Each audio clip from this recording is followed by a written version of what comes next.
সবাই চিন্তা করছিল যে ব্রাজিলের না লাস্ট ম্যাচ হয়। আমি বিশেষ করে রাইভাল ফ্যান্সরা আর ব্রাজিলেরও কিছু সাপোর্টাররা ইনক্লুডিং মি একটু টেনশানে তো ছিলাম, বাট হ্যাঁ, ব্রাজিলের লাস্ট ম্যাচ হয়ে যাবে এই রকম প্রবল দুশ্চিন্তা হয়তো আসেনি, কিন্তু টেনশানে ছিলাম। কিন্তু রাইভাল ফ্যান্সরা তারা মোটামুটি ডিক্লেয়ার করে দিয়েছিল, কেউ কেউ তো একদম স্কোর প্রেডিকশন করে দিয়েছিল যে 2-1 ব্রাজিল হারছে জাপানের কাছে। যদিও স্কোর ফাইনাল স্কোর আসার পর তারা বললো এটা নাকি টাইপিং মিস্টেক। যদি আমার এই ভিডিওটাকে সে দেখছে যে এটা বলেছে, সে বুঝতে পারবে আমি কার কথা বলছি। যাই হোক, তো যেটা ব্রাজিলকে নিয়ে সবাই চিন্তা করছিল, ব্রাজিল ছিটকে যাবে ওয়ার্ল্ড কাপ থেকে, এত আগে ব্রাজিল ছিটকে যাবে, বিশ্বকাপে কি হবে, আর কি করে আর বিশ্বকাপে সেই মানে একটা যে উত্তেজনা বজায় থাকবে ব্রাজিল ছাড়া বিশ্বকাপ। আরে ভাই, ব্রাজিল নেই, ব্রাজিল ছিটকোই নেই বিশ্বকাপ থেকে, ব্রাজিল আছে, রাউন্ড অফ 16-এ গেছে তারা। They are waiting for Norway Ivory কোস্টের মধ্যে কারোর একজনের। বাট এটা কেউ কল্পনা করেনি যে প্যারাগুয়ে ছিটকে দেবে জার্মানিকে। দেখুন, the way Germany played today আমি সারপ্রাইজড হইনি। তার একটা বড় রিজন ছিল, লাস্ট দুটো ম্যাচ যদি আপনারা জার্মানির পারফরমেন্স দেখেন এগেনস্ট আইভরি কোস্ট যদি একটু ম্যাচিওর টিম হতো না ওই দিন, যদি ওরা প্রপার ডিসিশন নিত, ম্যাচের ডিসিশনগুলো নিত না ইন ম্যাচ, জার্মানি তাদের গ্রুপের ওই ম্যাচটা হেরে যায়। And against Ecuador it was a same Germany, same performance, lethargic build up. আর আমি দেখুন, নাগেলসম্যান মানে প্রচণ্ড বড় কোচ, নাগেলসম্যান ইয়াং কোচ, বিশাল ট্যালেন্ট, সে প্রুভ করেছে অলরেডি বায়ার্ন মিউনিখে যে সে কী ধরনের ফুটবল খেলে, ট্যাকটিক্যালি সে কতটা স্ট্রং। কিন্তু আপনি জামাল মুসিয়ালাকে বসিয়ে রাখবেন রাউন্ড অফ 32-তে against a deep lying Paraguay. Jamal Musiala এই অ্যাটাকটায় ওয়ান অফ দোজ প্লেয়ার, কারণ রিডস 150 মিলিয়নে লিভারপুলে এসছে, বাট আমি রিডসকে কখনো সেইভাবে আমি লিভারপুলেও দেখিনি, আমি বায়ার লেভারকুসেনে ম্যাচ অত ফলো করতাম না, ইউটিউব ক্লিপিংসে যেটুকু দেখেছি তাতে ইউটিউব ক্লিপিংস দেখে আর রিলস দেখে কোনো প্লেয়ারকে জাজ করা যায় না। বাট রিডস আমার হাইপ অত্যধিক মনে হয়েছে। বাট জার্মানির অ্যাটাক ভাই, গোটা ম্যাচে পাস, গোলে লক্ষ্য করে কিছু উদ্দেশ্যহীন শট, আর man of the match because কিছু লং শটস নিয়েছে, আর প্যারাগুয়ের গোলকিপার সেভ করেছে। ভাই, he was brilliant on the day, আর he was man of the match. But জার্মানির ফুটবল আমার মনে হয় না, after that 7-1 humiliation of Brazil জার্মানির কাছে, Germany 2014 world cup champion, kudos, no doubt, দুর্দান্ত ফুটবল খেলেছিল। বাট হোয়াট আফটার দ্যাট, হয়ে গেছে না, 12 বছর হয়ে গেছে ওটারও। লোকে বলে ব্রাজিল ফুটবল নাকি বিশাল ডিক্লাইন করেছে। ভাই, 2002-এ ব্রাজিল ওয়ার্ল্ড কাপ জিতেছে, হ্যাঁ। আফটার দ্যাট ব্রাজিলের 4টে কোপা আমেরিকা আছে, তারপরও ব্রাজিলের তখন একটা কনফেডারেশন কাপ বলে একটা ইন্টারন্যাশনাল টুর্নামেন্ট ফিফা আয়োজন করতো, ওটাকে ন্যাশনাল ট্রফি হিসাবেই ধরা হতো। এখন কনফেডারেশন কাপ আর হয় না, সেটা 2002-এর পর ব্রাজিলের সেটা আছে আই থিঙ্ক আরও দুটো। ঠিক আছে, ব্রাজিল কোপা আমেরিকা লাস্ট ফাইনালে হেরেছে 2021, লাস্ট ফাইনাল হেরেছে কোপা আমেরিকাতে। তো ব্রাজিল তারপর থেকে টোটাল 5টা কোপা আমেরিকা ফাইনাল খেলে ফেলেছে। ব্রাজিল তারপর থেকে প্রত্যেকটা ওয়ার্ল্ড কাপে একটাতে 4th হয়েছে, আর প্রত্যেকটা ওয়ার্ল্ড কাপে মিনিমাম কোয়ার্টার ফাইনাল পৌঁছায় তারা। আমার কোনো টিমের প্রতি আলাদা করে কোনো রাগ নেই, আমি খুব রেসপেক্ট করি এই স্পোর্টসটাকে, কারণ ইচ অ্যান্ড এভরি ডে এই টিমগুলো যে পরিমাণ তাদের ফ্যান বেস, যে পরিমাণ তারা রেসপেক্ট ডিজার্ভ করে, আমি সেই রেসপেক্টটা দিই। আমি জার্মানির সেই সমস্ত ফ্যানদেরকে এই কথাটা বলছি, যারা যখন খুশি দেখা হলে এখনও 7 আপ। ভাই, আফটার 2014 তোমরা লাস্ট দুটো ওয়ার্ল্ড কাপে, এই ওয়ার্ল্ড কাপটা বাদ দিলে এর আগের দুটো ওয়ার্ল্ড কাপে তোমরা গ্রুপ স্টেজ থেকে এক্সিট করেছো, তার মধ্যে একটাতে তো তোমরা লাস্ট পজিশনে ছিলে গ্রুপে। এই ওয়ার্ল্ড কাপে তোমরা গ্রুপ থেকেই এক্সিট করতে অলমোস্ট। আইভরি কোস্ট ম্যাচটা যদি নর্মালি অনেস্টলি যদি নিউট্রালভাবে দেখো, আর আজকে যে ম্যাচটা তোমরা প্যারাগুয়ের কাছে হেরেছো, কালকের ম্যাচটা যেটা প্যারাগুয়ের কাছে হেরেছো, তোমার আমি বলবো না যে এটা জার্মানি ডিজার্ভ করে, বাট জার্মানি, কিমিচ কি বলেছে, জার্মানি ক্যাপ্টেন কিমিচ বলেছে যে আমরা লোয়ার র্যাঙ্ক টিমের সাথে যে ফুটবলটা খেলেছি এই টুর্নামেন্টে, we deserve to be kicked out, we deserve to be eliminated. আর সেটাই হয়েছে ভাই, দ্যাট হ্যাপেন্ড। জার্মানি এলিমিনেট হয়েছে সেই প্যারাগুয়ের কাছে, যে প্যারাগুয়ে 4-1 গোলে ফার্স্ট ম্যাচে নাস্তানাবু তছনছ হয়ে গেছিল ইউএসের কাছে। দেখে মনে হয়নি যে এই প্যারাগুয়ে ওয়ার্ল্ড কাপে দাঁত পর্যন্ত ফোটাতে পারে। তারা আজকে রাউন্ড অফ 16 কোয়ালিফাই করে গেছে, দ্যাট জার্মানিকে হারিয়ে। যে জার্মানিকে একটা সময় বলা হতো যে জার্মান রক্ত ভাই শেষ হওয়ার আগে তারা থামে না, আজকে সেই জার্মানিকে দেখে নার্ভাস লেগেছে। আজকে সেই জার্মানিকে দেখে আমি তো কনফিউজড দেখেছি না কোনো প্রপার। আর আমার যেটা মনে হয় না, 2014 was a brilliant football year for Germany, but তারপর থেকে জার্মানি তাদের ফুটবল আইডেন্টিটিটা হারিয়ে ফেলেছে। আমার এটা মনে হয় জার্মানি, আপনি ইউরো কাপে দেখুন সেই পারফরমেন্স কোথায়। যদি আজকে ব্রাজিলকে বলা হয়, ব্রাজিলকে নাকি আর ইন্টারন্যাশনাল ফুটবলে কোনো টিম ভয় পায় না, that same thing goes to Germany. আর এটা আরও বাজেভাবে, আরও বেশি করে জার্মানি নামটাকে নিয়ে এখন আপনার মনে হয় ইউরোপিয়ান কোনো কান্ট্রি, জাপান, এরা এখন আর জার্মানিকে ভয় পায় ফুটবল প্লেয়িং নেশন হিসেবে? আমার তো মনে হয় না। কোথাও গিয়ে জার্মানি তাদের ফুটবল আইডেন্টিটি, তাদের ডাইরেক্ট প্লে, তাদের বোল্ডনেস, দ্যাট ফিজিক্যালিটি, এগুলো জার্মানির ফুটবলে আর বিলং করে না।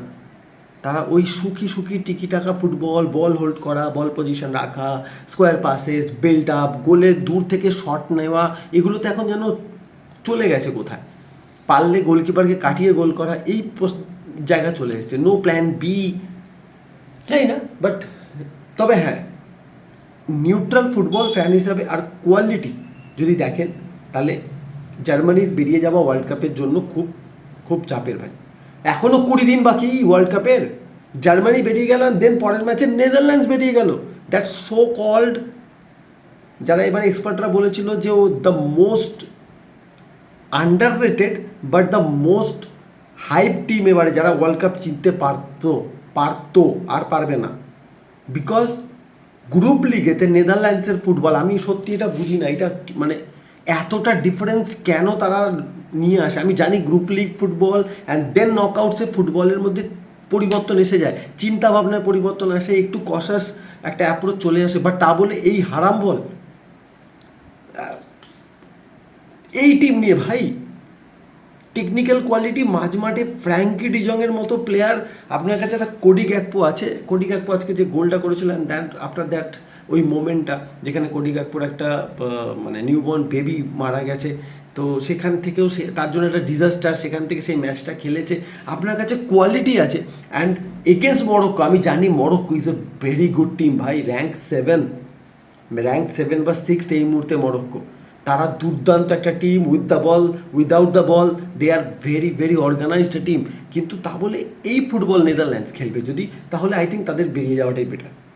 দ্যাট সেম নেদারল্যান্ডস ভাই, দ্যাট সেম নেদারল্যান্ডস 2014-তে দেখেছিলাম মারপিট, 2010-এ দেখেছিলাম এগেনস্ট স্পেন সেই মারপিট করে ওটা, 2006-এ দেখেছিলাম সেই পর্তুগালের সঙ্গে একটা ম্যাচে কতগুলো কার্ড যেন ভুলে গেছি, কার্ডের সঙ্গে 11 না 13টা কার্ড, ওয়ার্ল্ড কাপের রেকর্ড। সেই তখন থেকে দেখে আসছি নেদারল্যান্ডসের ফুটবল নকআউটসে গিয়ে এই জায়গাতেই চলে যায়। তাদের ফুটবলের ফিলোসফিটাই যেন হয়ে দাঁড়ায় খেলবো না, খেলতে দেবো না। তো ভালো কথা, যদি তুমি খেলতে দেবে না তো সেটা ভালো করে করো, বাট মরক্কো খেলেছে আজ।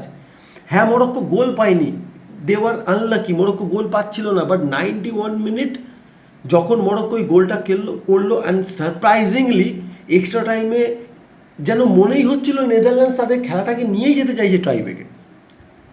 আর যখন টাইব্রেকে নিয়ে গেল, নেদারল্যান্ডস 2014-তে টাইব্রেকারে হেরেছে, 2018-তে কোয়ালিফাই করেনি, 22-এ টাইব্রেকারে হেরেছে, দুটোই আর্জেন্টিনার কাছে। আর আবার তাদেরকে টাইব্রেকারেতে রীতিমতো ক্লুলেস লাগলো, আমার নার্ভাস লাগছিল নেদারল্যান্ডসকে দেখে।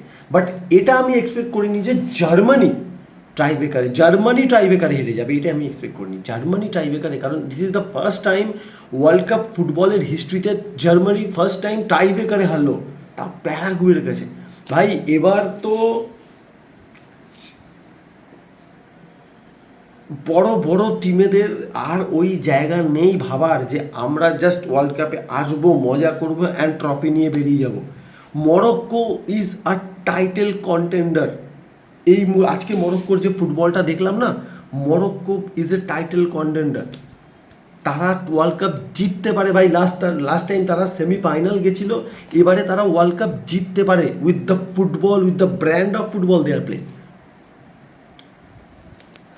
আজকে ফ্রান্স সুইডেন নামবে, এখন যা ট্রেন্ড চলছে ফ্রান্স সুইডেন ম্যাচটাও এক পিসে হবে কিনা এখন তো বুঝতে পারছি না। And then comes Portugal, Croatia. ভাই যদি জার্মানি বেরিয়ে গেছে, এদিকে হল্যান্ড বেরিয়ে গেছে, you never know with England, you never know with Portugal. সেই গ্ল্যামার থাকবে কোথায় ওয়ার্ল্ড কাপে? বাট ওয়ার্ল্ড কাপের হয়তো এটাই glamour, unexpected things with this kind of, মানে কখনো কখনো তো সত্যি বলছি ভাষা হারিয়ে যায়। ওয়ার্ল্ড কাপের এই মজাটা, এই মজা আপনাকে না চ্যাম্পিয়ন্স লিগ দিতে পারবে, এই মজা আপনাকে কোনো ক্লাব ফুটবল দিতে পারবে না ভাই। এই মজা শুধু আপনাকে ওয়ার্ল্ড কাপ ফুটবলে দিতে পারবে। ইভেন ইউরোস, কোপা আমেরিকাতেও এই জিনিস হয় না ভাই। World cup football is unpredictable. Brazil জাপানের কাছে হোল্ড অন হয়ে গেছিলো ফার্স্ট হাফে, then Brazil came back with ruthless football. ভাই বলতে হবে, এটা যেটা বলতে হবে। আই থিঙ্ক আমি ব্রাজিলকে এই রুথলেস ফুটবল খেলতে আমি কত বছর পর দেখেছি আমি জানি না। They were ruthless. I think জার্মানির ফুটবল অথরিটি অলরেডি ভাবা স্টার্ট করে দিয়েছে কীভাবে জার্মানির ফুটবল আইডেন্টিটিটা ফেরত আনা যায়। আর নেদারল্যান্ডস হচ্ছে ফুটবল হিস্ট্রির I think the biggest chokers ভাই। এর থেকে বড় চোকার্স আই থিঙ্ক ফুটবল হিস্ট্রিতে কি কোনো টিম নেই, কোনো টিম হতে পারে। আজকে আবার আর ভাই এইদিকে আর একটা সমস্যা হচ্ছে, স্মৃতিশক্তি এবার কমে যাবে মনে হচ্ছে। রাতে ঘুমোতে পারছি না, একটার পর ম্যাচে আধ ঘন্টা গ্যাপ, আরেকটা ম্যাচ ঘুমোবো কখন? একটা যে ন্যাপ নেবো রোনাল্ডোর মতো, যদি পাওয়ার ন্যাপও নিই 2 ঘন্টা টাইম তো দেওয়া উচিত ফিফার। 2 ঘন্টা তো টাইম দেবে অ্যাটলিস্ট। যদি না 2 ঘন্টা টাইম পাই, রিকভার করবো কী করে আমরা? ওরা ওখানে মাঠে খেলছে, আমরা এখানে রিকভার করতে পারছি না। ওরা মাঠে খেলে রেস্ট পায়, আমরা তো রেস্ট পাচ্ছি না। আমাদের রিকভারি করার টাইম নেই ভাই। আমরা একটা ম্যাচ দেখছি, শেষ হচ্ছে, আরেকটা ম্যাচ স্টার্ট হচ্ছে। ওই ম্যাচটা এমন উত্তেজনা নিয়ে শেষ হচ্ছে যে ওটা দেখার পর যে আপনি গিয়ে বিছানায় শুয়ে পড়বেন আর ঘুমিয়ে পড়বেন, সেটা হচ্ছে না। দেন পরের ম্যাচ, যে টিমটার আপনি খেলা দেখলেন তারা তো খেলার পর রিকভারি করতে চলে গেল, আবার আমরা এশিয়ান সাপোর্টার্সরা, মানে এশিয়া মহাদেশে থাকা সাপোর্টার্সরা, আমাদের তো রিকভারি করার টাইমটাও ফিফা দেয়নি। রাত্রির বেলা আমরা খেলা দেখছি 1:30, 2, দেন ভোরবেলা। যাই হোক, বড় ম্যাচ আছে ভাই আজকে। আইভরি কোস্ট ভার্সেস নরওয়ে, দুর্দান্ত ম্যাচ হতে চলেছে, এটুকু বুঝতে পেরেছি, দুর্দান্ত ম্যাচ হতে চলেছে।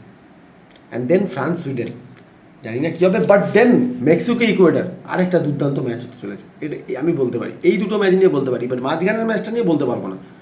সব কিছু ডিপেন্ড করছে ফ্রান্সের ওপর, যা করবে ওরাই করবে, নিজেদের ডোবালে ওরাই ডোবাবে, আর মানে নিজেদেরকে টেনে নিয়ে এক পেশে ম্যাচ নিয়ে বেরিয়ে গেলে ওরাই করবে। সো পরের ভিডিওতে দেখা হচ্ছে খুব তাড়াতাড়ি। ভালো থাকবেন সবাই, বেশি করে জল খান, সুস্থ রাখুন। চোখের তলায় কালি যদি পড়ে গিয়ে থাকে, কী করা যাবে, ওটা কিছু করা নেই এই মুহূর্তে। এখনও 20 দিন ওয়ার্ল্ড কাপ বাকি ভাই, 20 দিন ওয়ার্ল্ড কাপ বাকি এখনও।